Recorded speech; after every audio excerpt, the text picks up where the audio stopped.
We will get started now. Thank you again for joining us.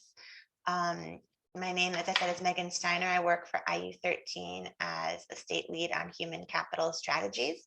And I will let our co-facilitator, Sharif, introduce himself and his work as well. Hi, sorry, was trying to find the unmute button. Sharif Al-Mekki, a former teacher and principal of 26 years in Philadelphia, and now leading the Center for Black Educator Development. Happy and excited to be here, as well as a member of the Pennsylvania Educator Diversity Consortium. Thanks. So as I mentioned before we continue, you can see it in the chat and highlighted on the screen that I'm sharing is a tiny URL. If you haven't done so yet, please type that into your browser so you can follow along and follow links to other documents. And if you could please just type into the chat as well your role and the LEA or the organization you work with, just so we can find out who's here.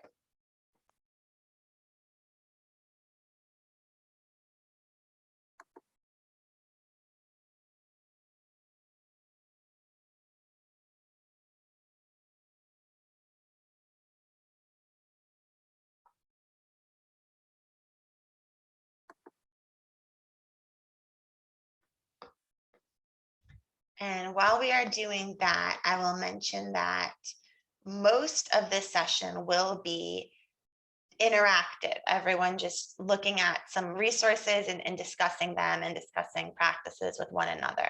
So this initial portion where it's more presenting is recorded, but once the actual conversation amongst participants starts, we will stop recording. So don't feel like what you say is going to be posted online after that point. So the purpose, as you can see on the Google Doc here, is for us and yourselves to share resources, experiences, and strategies regarding retaining educators of color, and provide an opportunity for all of you to share your own questions, experiences, and actions. Now, I'll start with some brief overall context just about educators generally, which may sound familiar, but just to get us all on the same page. So nationally, some leaders have been expressing since the beginning of the pandemic concerns about educators leaving the profession at higher rates this year, and some particularly about more experienced teachers. So there was an EdWeek Research Center survey from March of this year that showed that 54% of teachers were somewhat likely or very likely to leave the profession in the next 2 years. And this was not disaggregated by demographics, this was overall. And the same survey asked these same educators, if we had asked you back in 2019, before the pandemic, about your likelihood of leaving in the next 2 years, only 34% said, oh yeah, if you asked me before the pandemic, I would have said I was likely or somewhat likely to leave. So that seems to imply a distinct difference there. And experts have been advising proactive retention efforts, including showing educators we care about their views and their plans and taking their input into consideration. So that's just general retention context. As you are likely familiar with this, teachers of color already leave the profession at higher rates than do white teachers nationwide. And there's a report from EdTrust and Teach Plus that Sharif actually shared with me that found 5 approaches in particular that schools can take to be intentional about teacher recruitment and retention. And you can see those 5 here: create culturally affirming school environments, affirm teachers' humanity and racial identity, support, empower, and invest in teachers, build a school-wide family, and adopt a district priority related to retaining teachers of color. So that same link to that same report has some overviews, not just about what schools and districts can do, but also about challenges and conditions in a school that may contribute to teachers of color being less likely to stay, that may cause challenges or, you know, not optimal circumstances, to say the least. So if that is a report you haven't seen yet and might want to check out, you can certainly follow the link right now and bookmark it, look through it, see if there are things there that may be useful to you. I will say it does a good job of going into detail, but also summarizing some of the higher level findings in the report. I also just wanted to give an overview of some resources out there, just examples, but some fairly useful examples of resources for educator retention just in general. So we have on the IU13 site a couple of human capital self-assessment tools that include a section on retention practices. It looks like a long document when you open it up, but you can just go to a particular section that is relevant to you. For those of you from higher ed, the section on recruitment and hiring might be most relevant to you, for example, but it does also have a retention practices section. A couple of other tools from other sources I wanted to point out.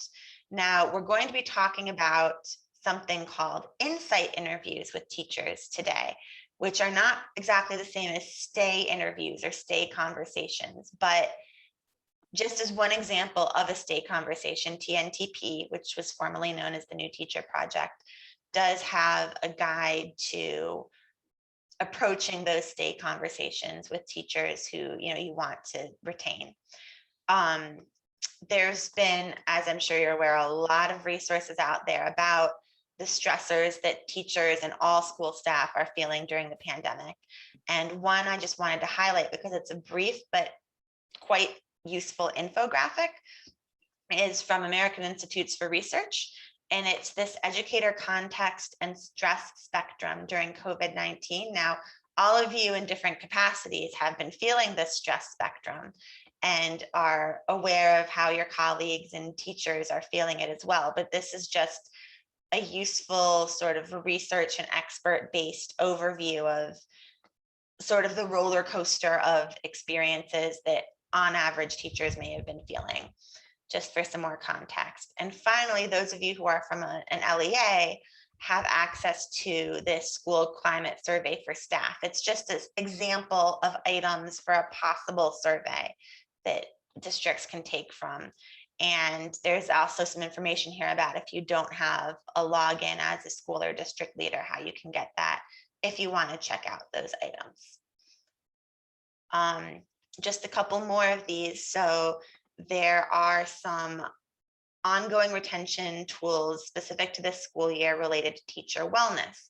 Another thing, there's a flurry of resources out there about how we can support teachers and all school staff. It's also the custodians and the cafeteria workers and everyone who's just had much more stressors over the last year plus. And these are a couple of longer documents, but we've noted a couple of brief sections within them that may be most useful, if you're just looking for another resource on supporting teacher wellness generally. So that brings us to the more specific point of this session, which is about retaining and respecting and providing productive workplaces for educators of color and school staff of color.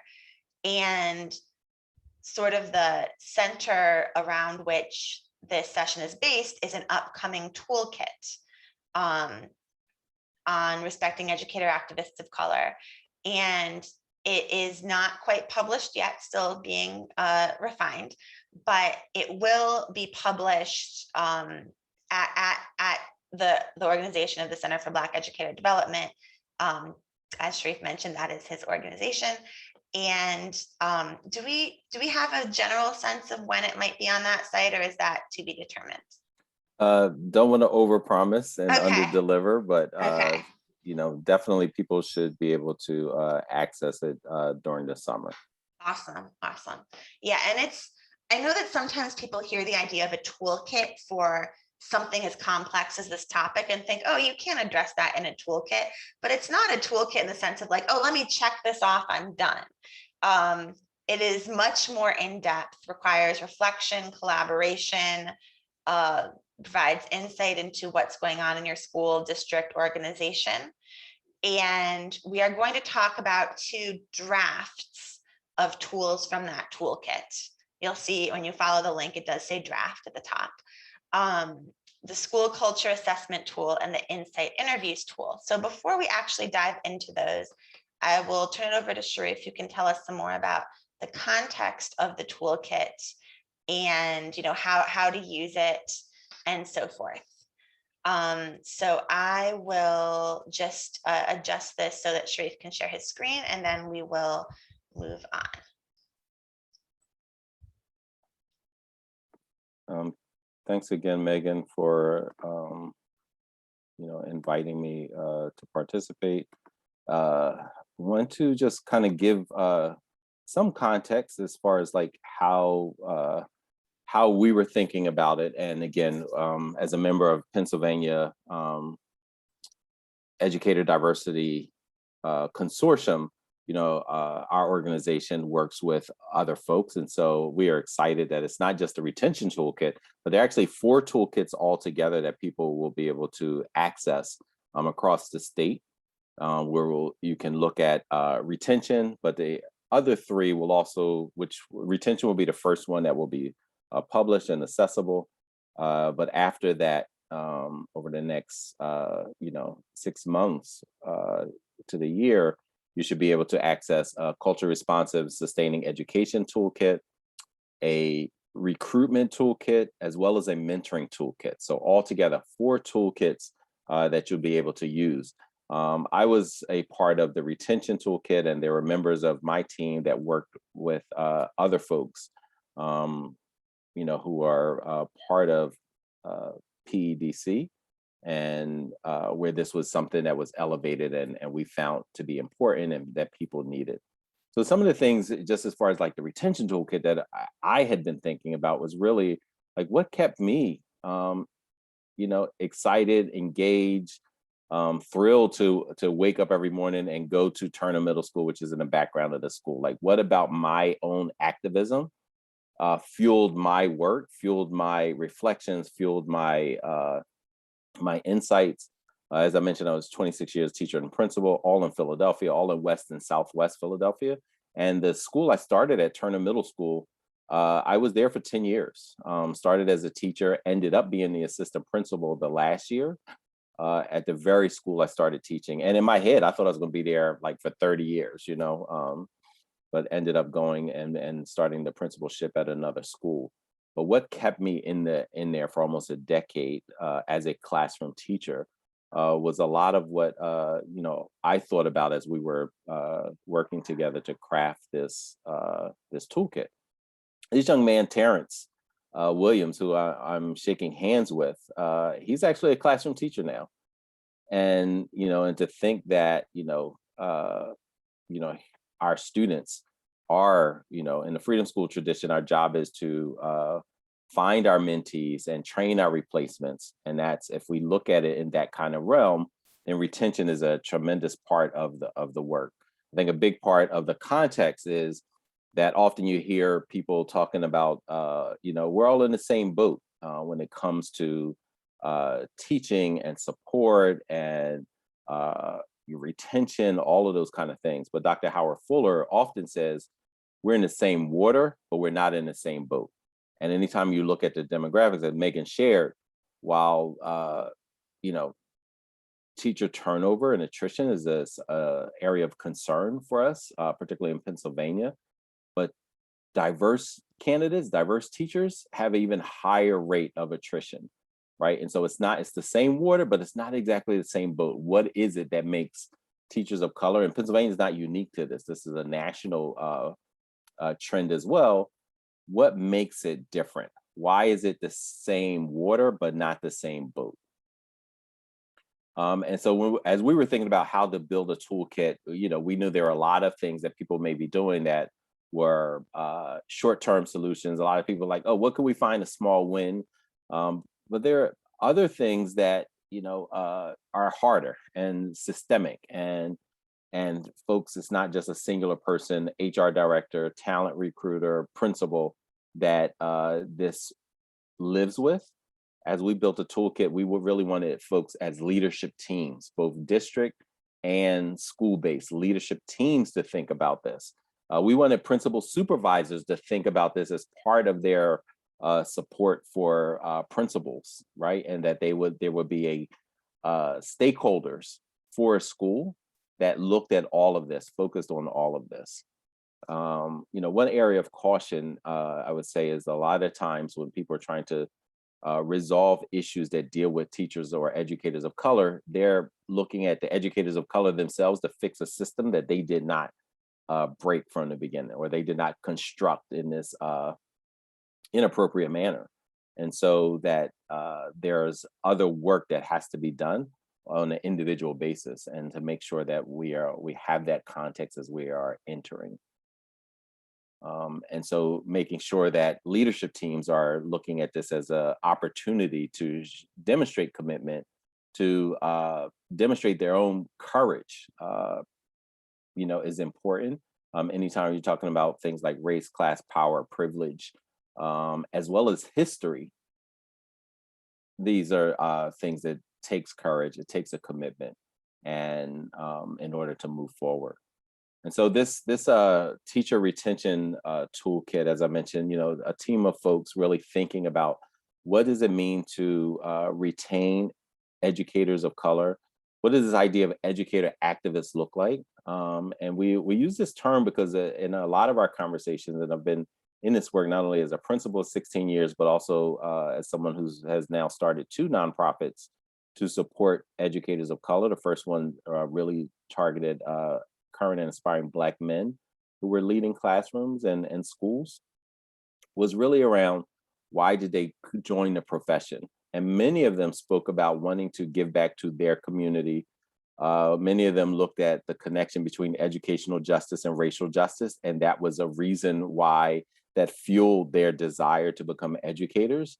And so if that part of their inspiration to become teachers was not tapped into, was ignored, or if they were asked to leave that part, that kind of activism out of their work, if they were policed in a certain manner that separated educational justice from racial justice, it caused a tension that and undermine retention efforts.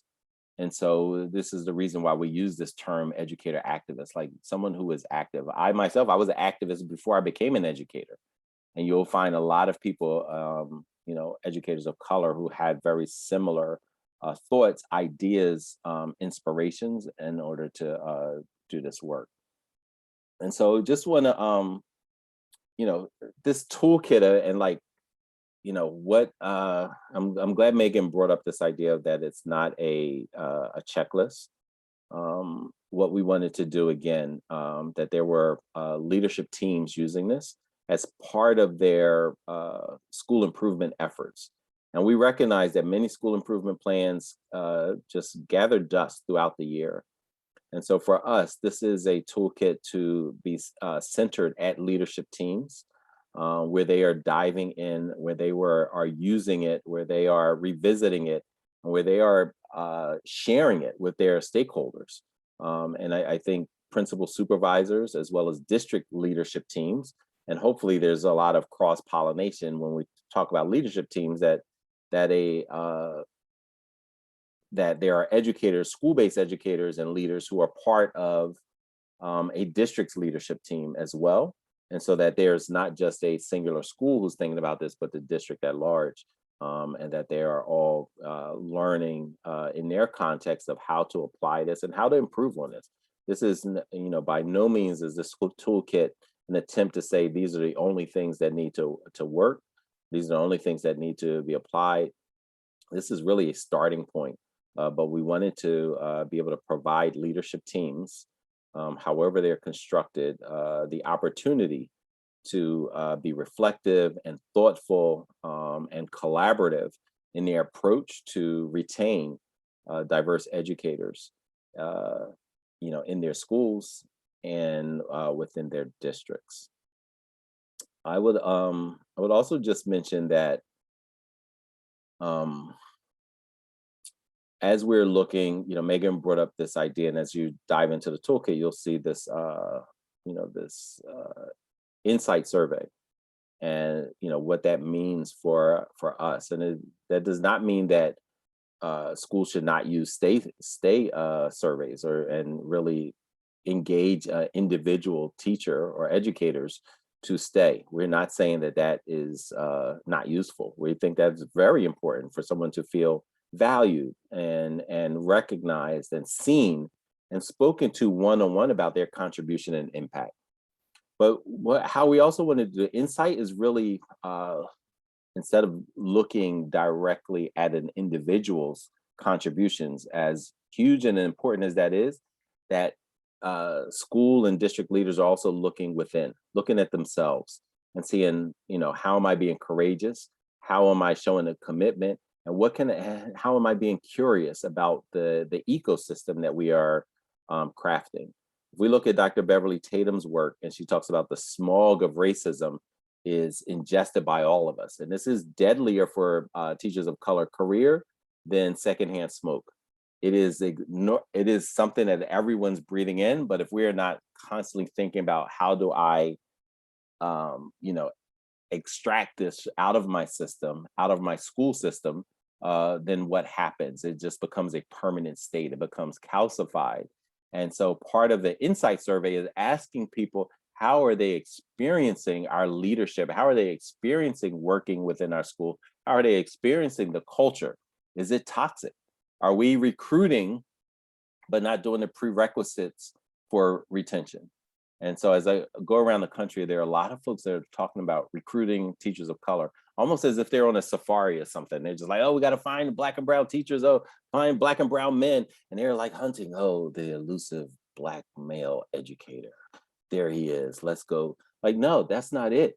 Because if you have not thought about how do we create an environment that's supportive, that's anti-racist, that will make a person of color be comfortable, particularly when they're at such small numbers, right? And we have one or two in our building, but we've not thought about what does it mean? How do they experience this mostly white environment?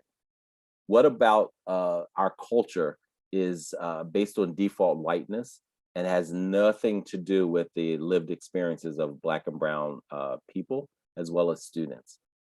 How do we engage our curiosity to develop plans, to analyze our own behaviors, our own assumptions, our own constructs within the school that can lead to a different type of ecosystem so that people that we are recruiting through the front door aren't exiting out of the back door, within a year or two.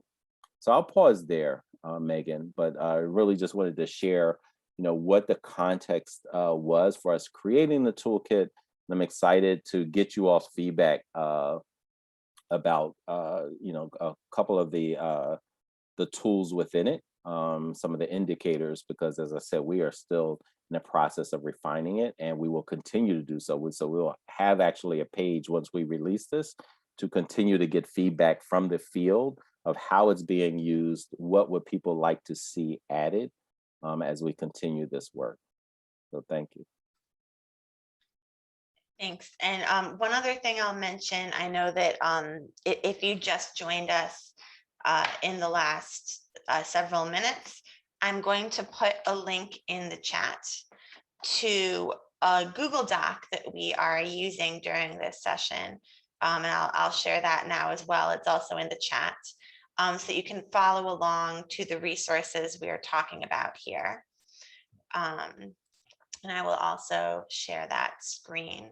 So thanks for that in-depth discussion of context and of this particular toolkit. And as I mentioned, we have drafts of a couple of the tools here. And first, we're going to look at a draft of the school culture assessment tool, which if you follow that, it goes to a PDF. And this is, again, just a draft, but I think it looks very well formatted and has a lot of great content already. And so Sharif, could you tell us a little bit for the school culture assessment tool, just about sort of the why behind creating this tool and how folks could approach this tool or who they should involve as they do it? Yes, absolutely. And so a big part of the school culture, and again, that goes back to the ecosystem. Like what is the ecosystem that we want to recruit teachers of color in? And I think at first is a recognition that, what is the default? How was it originally created for? Who was it originally created for? How was it constructed?